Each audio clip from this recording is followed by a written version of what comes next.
श्री स्वामीनारायण भगवान की जय। श्री अक्षर पुरुषोत्तम महाराज की जय। श्री राधा कृष्ण देव की जय। सियावर रामचंद्र भगवान की जय। उमापति महादेव की जय। श्री प्रमुख स्वामी महाराज की जय। श्री महंत स्वामी महाराज की जय। श्री प्रमुख स्वामी महाराज शताब्दी महोत्सव की जय।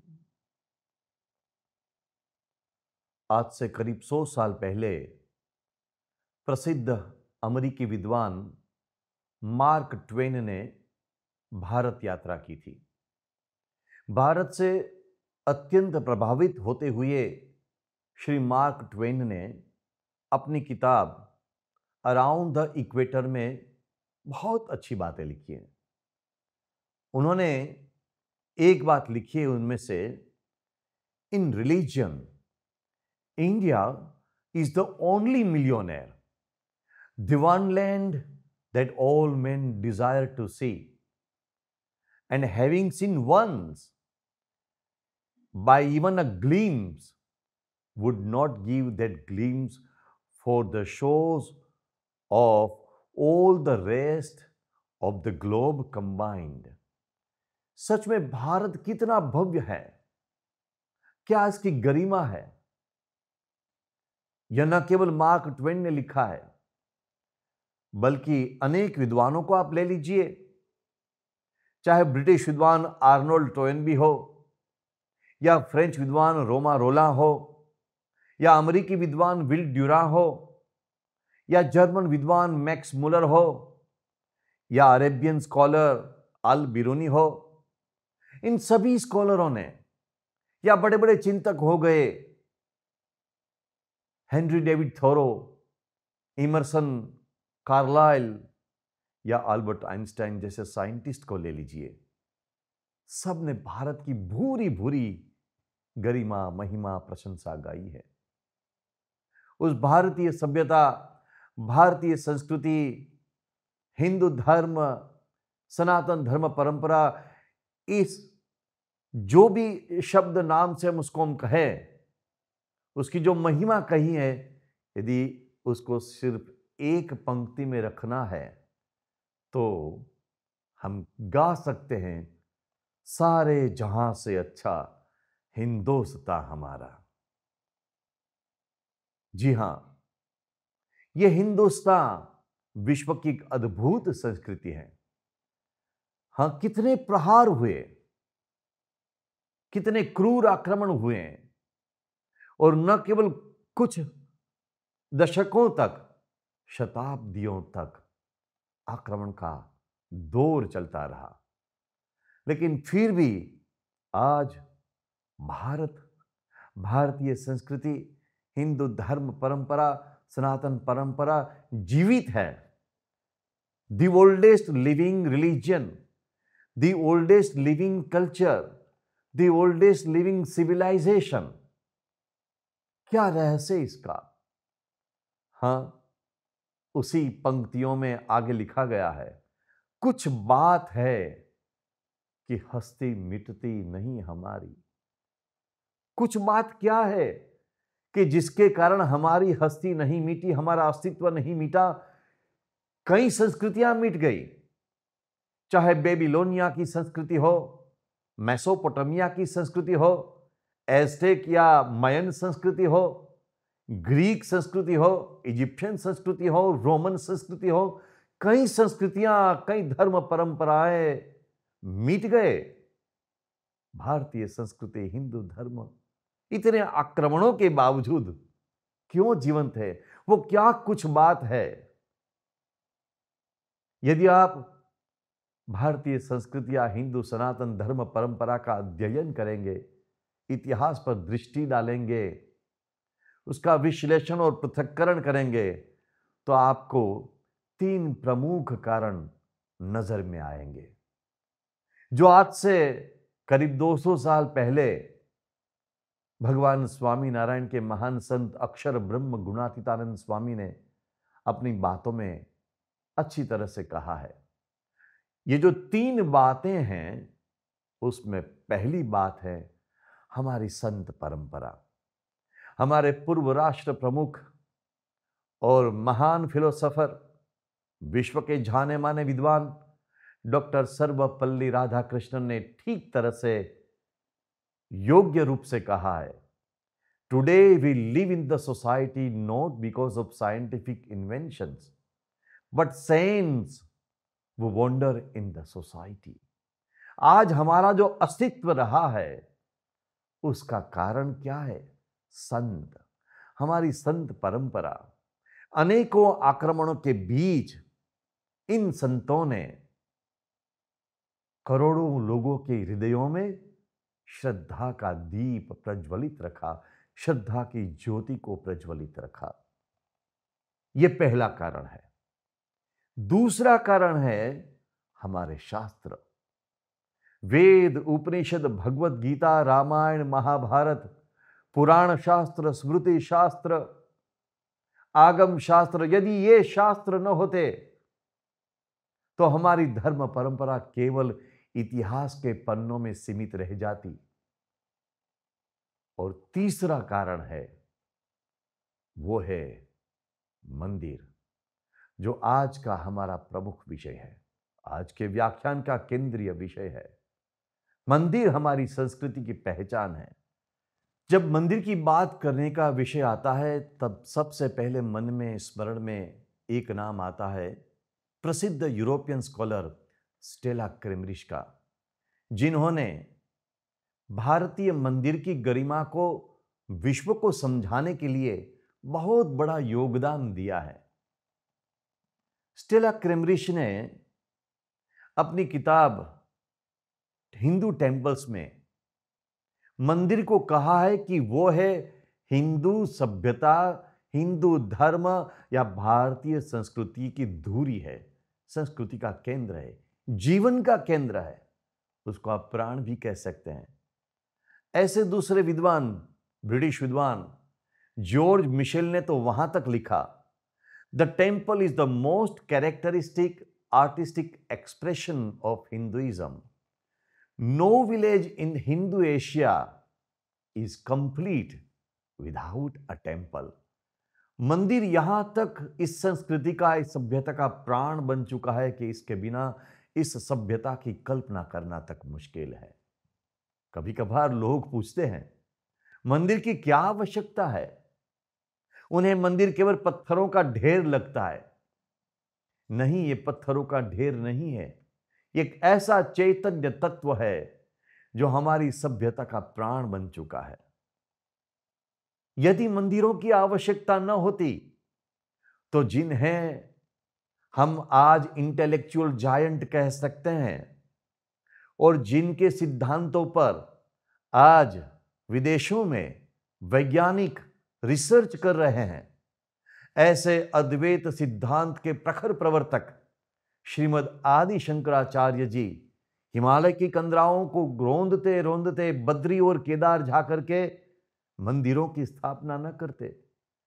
यदि मंदिरों की आवश्यकता न होती तो आजीवन अकिंचन रहने वाले, पूरे भारत का पद परिभ्रमण करने वाले भगवान श्री स्वामी नारायण, अष्टांग योग सिद्ध करने वाले परब्रह्म भगवान श्री स्वामी नारायण अपने मस्तक पर शिलाओं को, पत्थरों को रखते हुए मंदिरों की रचना में जुट न जाते।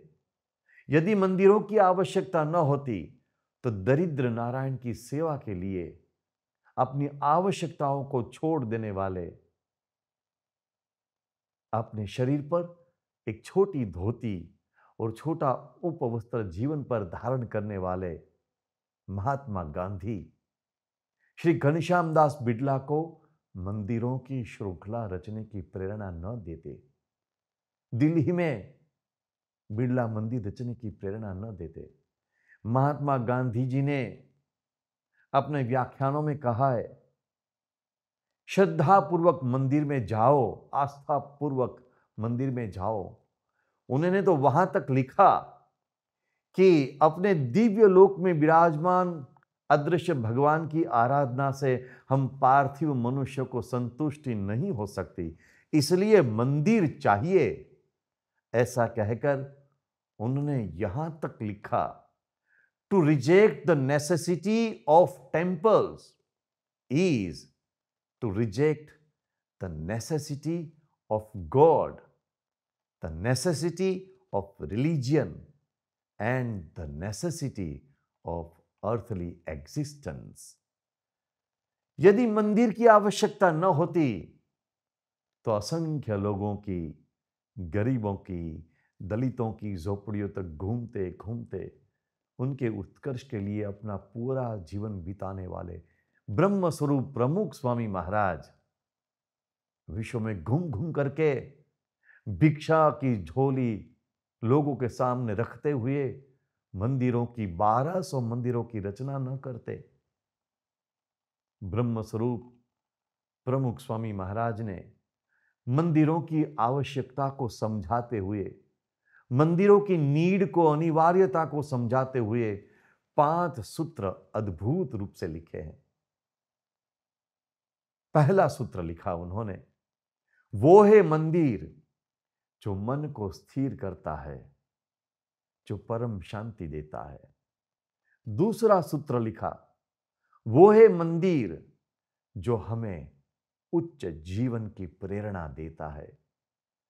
तीसरा सूत्र लिखा उन्होंने, वो है मंदिर जो परस्पर प्रेम और आदर सिखाता है। चौथा सूत्र लिखा उन्होंने, वो है मंदिर जो संस्कृति के मूल्यों की रक्षा करता है।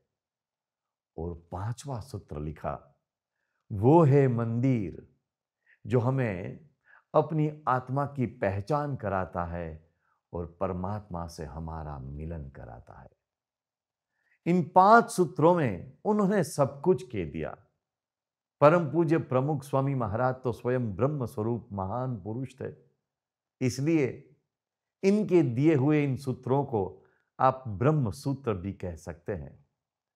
एक एक सूत्र पर व्याख्यान देने के लिए, उसका निरूपण करने के लिए एक एक सत्र चाहिए, लेकिन आज हम एकाध 2 सूत्र पर थोड़ा सा चिंतन करेंगे। ब्रह्म स्वरूप प्रमुख स्वामी जी महाराज ने जो पहला सूत्र दिया, उसमें उन्होंने लिखा है, वो है मंदिर जो मन को स्थिर करता है, परम शांति देता है। आज का विश्व एक महामारी के भयानक संकट से गुजर रहा है, लेकिन एक सबसे बड़ी महामारी तो वो है जिसको हम अशांति कह सकते हैं, जिसको हम मन की चंचलता, मन की अस्थिरता कह सकते हैं। और इसके कारण कितने लोग हर साल मौत को प्राप्त होते हैं। कुछ आंकड़े देखिए, WHO के आंकड़े हैं, हर साल विश्व भर में 8 लाख से अधिक लोगों की मौत होती है सुसाइड से, आत्महत्या से। यूनो के और आंकड़े देखिए, हर 40 सेकंड पर एक मौत होती है आत्महत्या के कारण।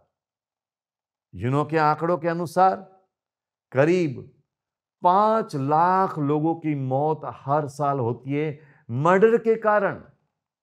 और शराब, नशीले द्रव्य, तंबाकू, धूम्रपान आदि से हर साल कितने लोगों की मौत होती है, जानकर हैरानी होगी। 8.5 मिलियन। ये सब आंकड़े विश्व की अशांति के प्रमाण हैं।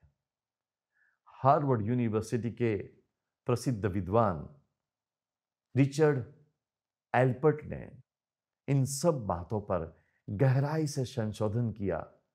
अशांति को दूर कैसे करें, शांति कैसे पाए, और सालों तक के रिसर्च के बाद उन्होंने एक सूत्र लिखा, समझाया।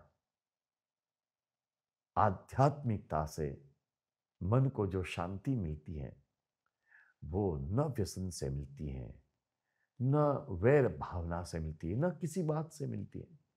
आध्यात्मिकता हाँ, मंदिर वो आध्यात्मिकता का केंद्र है।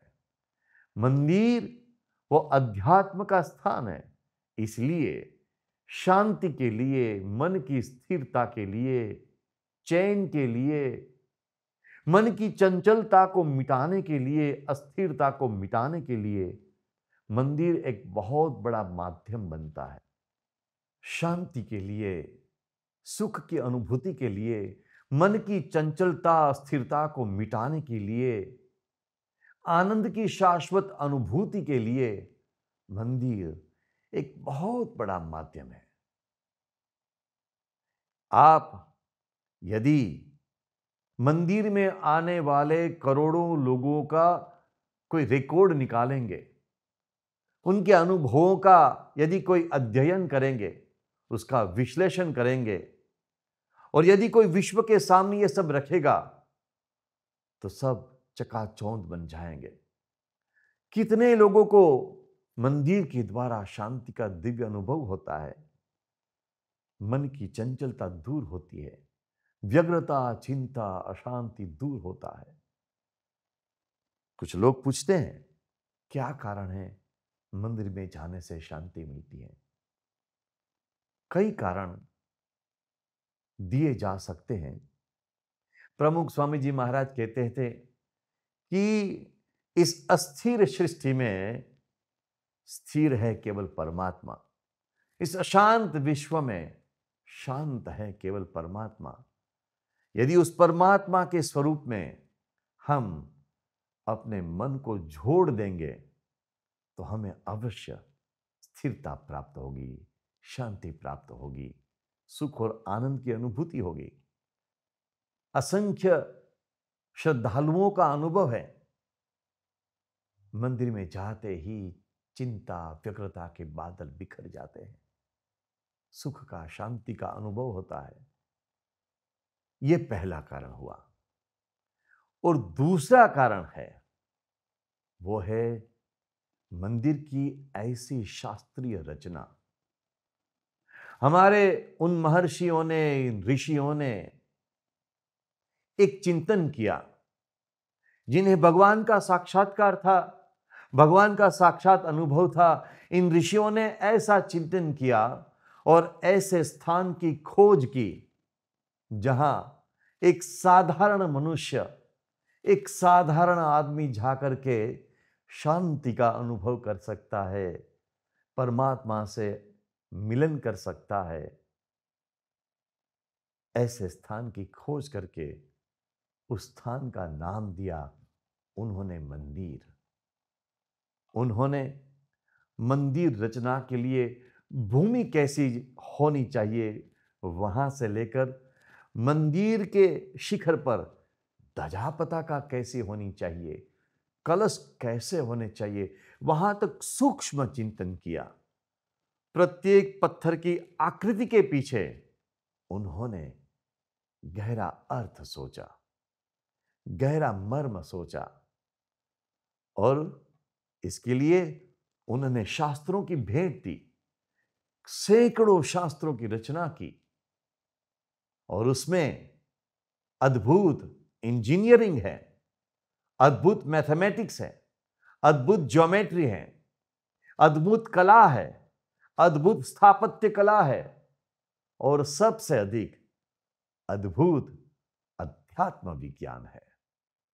और उस अध्यात्म विज्ञान के कारण, उस विशिष्ट आध्यात्मिक मैथमेटिक्स के कारण, उस विशिष्ट आध्यात्मिक कला के कारण मंदिर में एक अलग अनुभूति होती है। आप किसी और इमारत में जाइए और आप मंदिर में जाइए, अनुभूति अलग ही होती है। और इसी के कारण मंदिर की वास्तुकला ऐसी हुई है कि जहां ऐसे वाइब्रेशन उत्पन्न होते हैं, ऐसे आध्यात्मिक तरंग उत्पन्न होते हैं, ऐसी आध्यात्मिक ऊर्जा उत्पन्न होती है जो हमें शांति की अनुभूति कराता है। यदि कोई मंदिर में उत्पन्न होते उन वाइब्रेशनों को अनुभव करना चाहता है तो अपने आप को ट्यूनिंग करना चाहिए। जैसे हमारे चारों ओर रेडियो वेव्स तो है ही, ऑडियो वेव्स है ही, लेकिन उसको पाने के लिए रेडियो को ट्यूनिंग करना पड़ता है। मंदिर में उत्पन्न होते शांति, स्थिरता, आनंद के वाइब्रेशन को पकड़ने के लिए ट्यूनिंग करना चाहिए। और वो ट्यूनिंग कैसे करना चाहिए, वो सत्संग से हमको सीखना मिलता है।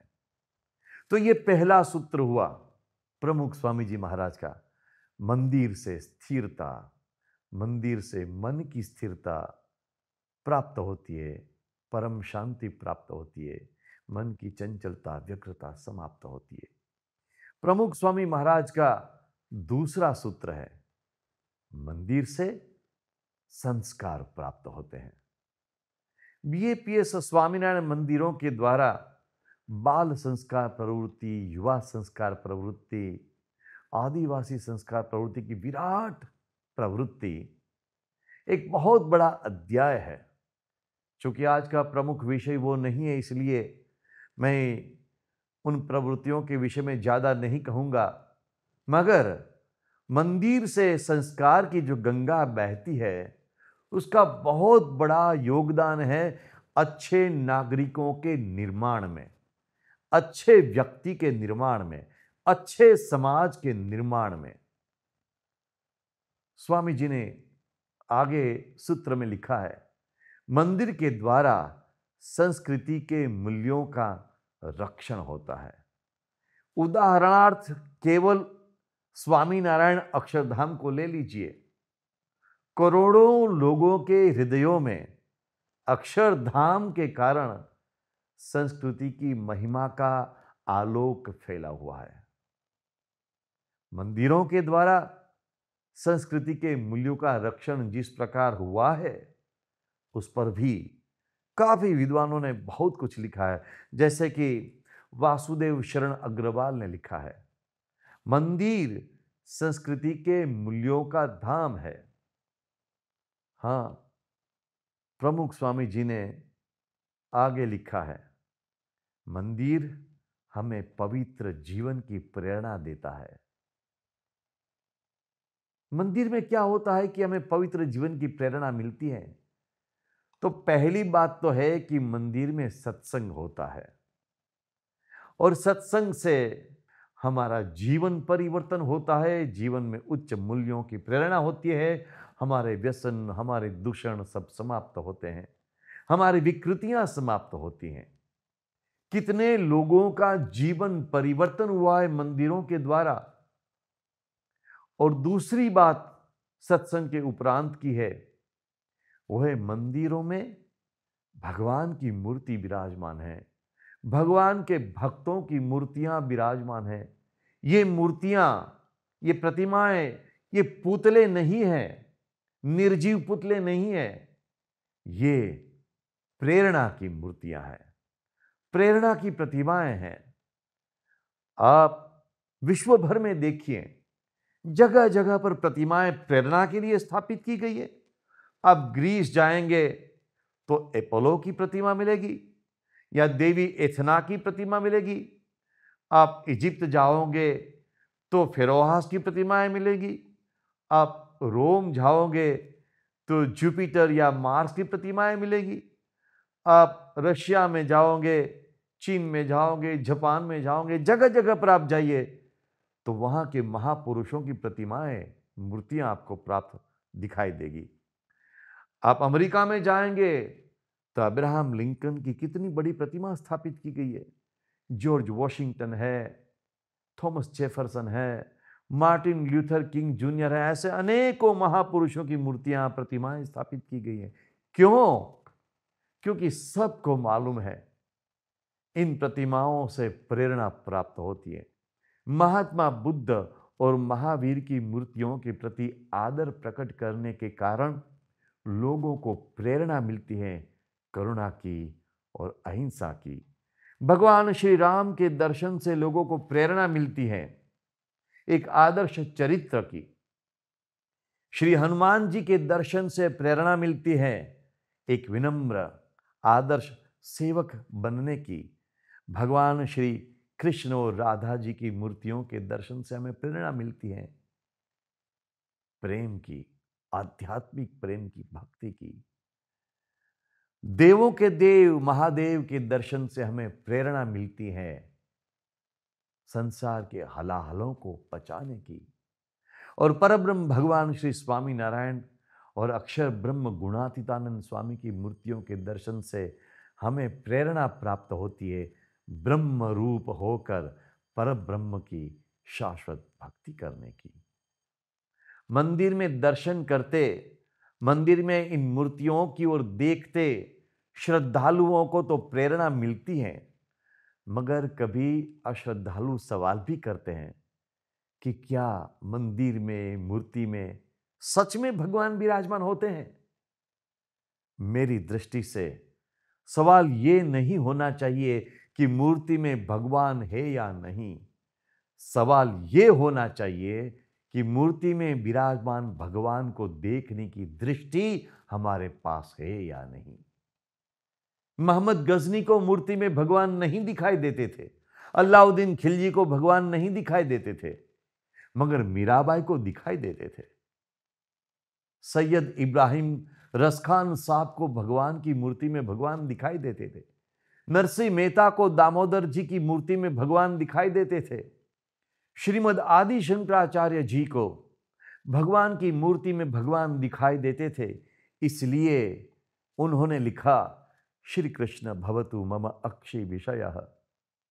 भगवान श्री स्वामी नारायण के महान संत प्रेमानंद स्वामी को, ब्रह्मानंद स्वामी को भगवान की मूर्ति में भगवान दिखाई देते थे। इसलिए गोपीनाथ जी की मूर्ति में से प्रकट होकर के भगवान स्वामीनारायण उन्हें दर्शन देते थे, दादा खाचर को दर्शन देते थे। ब्रह्म स्वरूप योगी जी महाराज को भगवान की मूर्ति के प्रति कितनी श्रद्धा थी कि उनके हाथों से भगवान को अर्पण किए गए भोग को ग्रहण करने के लिए मूर्ति में से स्वयं भगवान प्रकट हो जाते थे। ब्रह्म स्वरूप प्रमुख स्वामी जी महाराज को भगवान की मूर्ति में कितनी श्रद्धा थी, कितनी आस्था थी।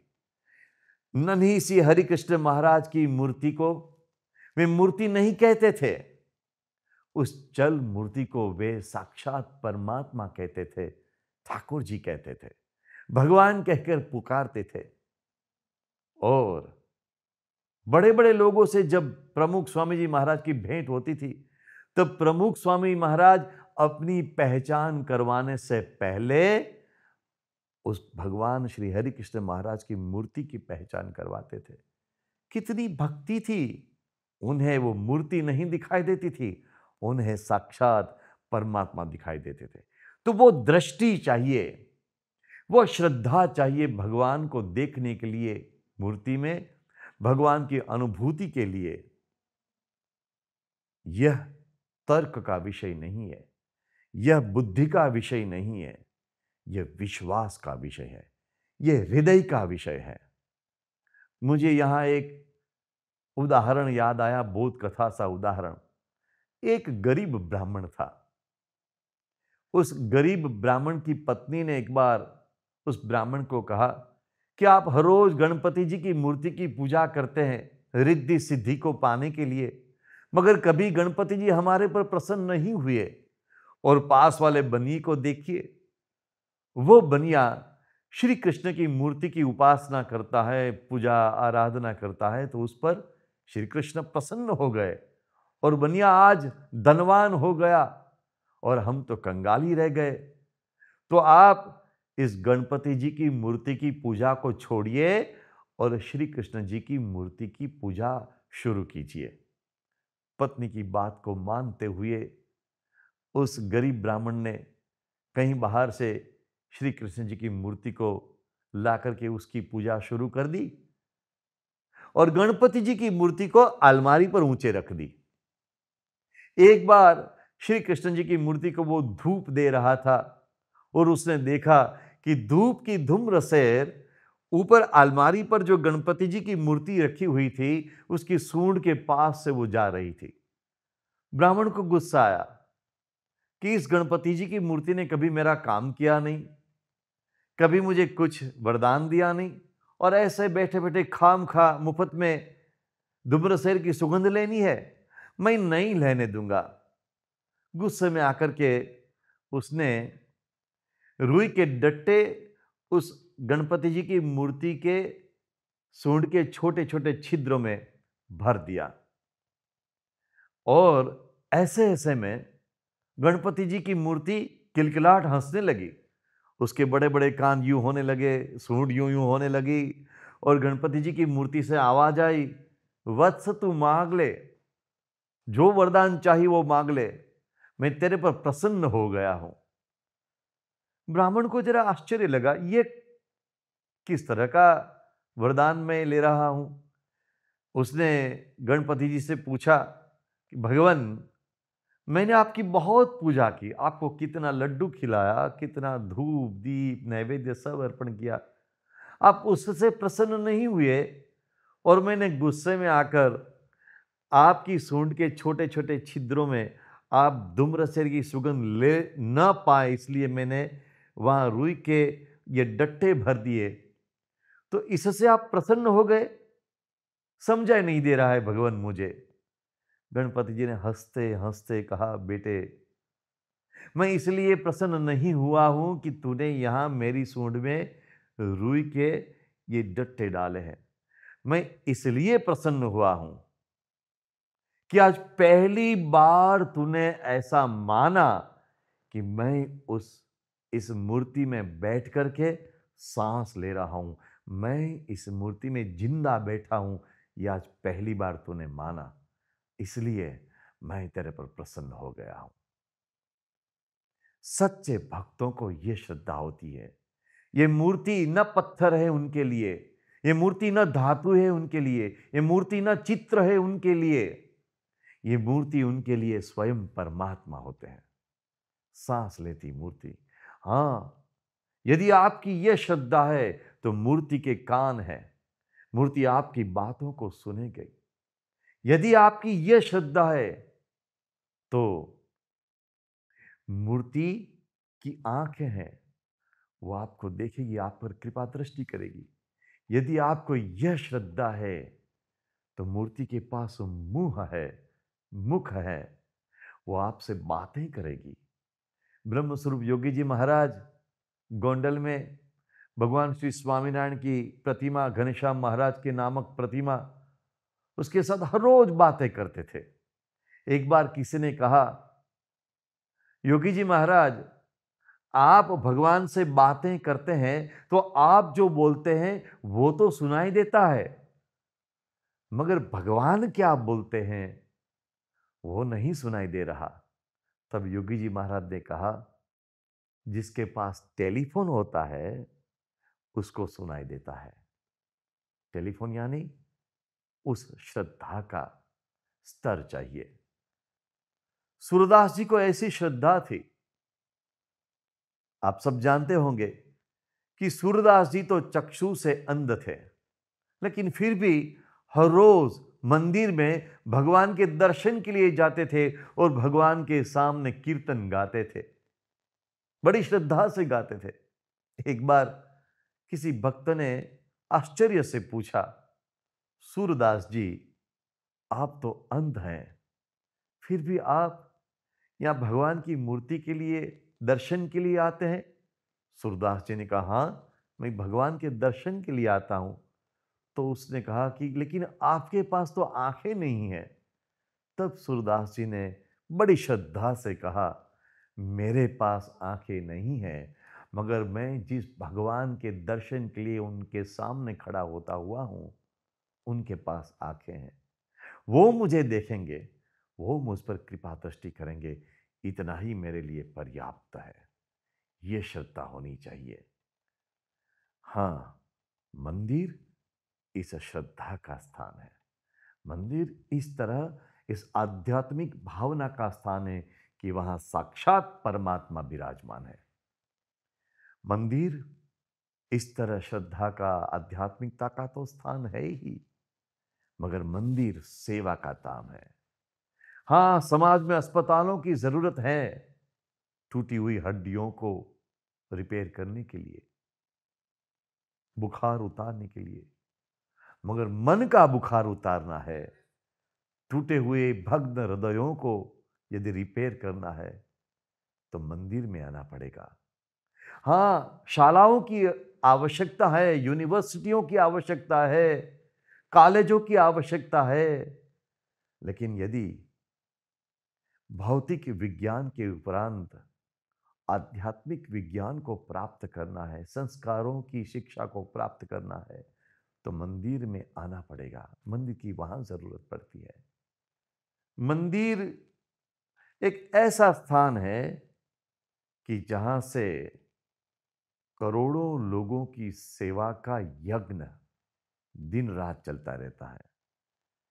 इन मंदिरों के द्वारा चलते सेवा यज्ञों का केवल एक ही पहलू ले लीजिए, लंगर या भंडारा।